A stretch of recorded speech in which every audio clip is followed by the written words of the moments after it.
ওমা আজকে লাঞ্চের থালিতে কি কি আছে গো? আজকে অনেক কিছু করেছি। কই দেখি তো। ভাত গেল, অনেক কিছু যখন ভাতটা অল্পই থাক। তার সাথে কি যাবে? এই দেখ বেগুন ভাজা, বাহ। আর সাথে কি আছে?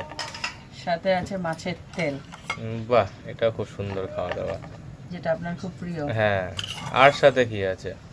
আর সাথে আছে এই দেখ কি? ইয়া বড় একটা দই কাতলা। আহা। আর সাথে কি দিচ্ছ? সাথে আছে এই দেখ তোর এটাও খুব প্রিয়, সেটা হলো চিংড়ি মাছ দিয়ে নারকেল ভাজা পেঁয়াজ দিয়ে, যেটা করি সবসময়।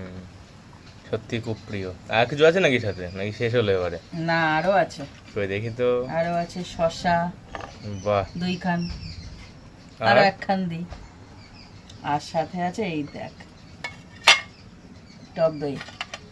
বাহ, ও জমে গেল তো থালিটা আজকে পুরো।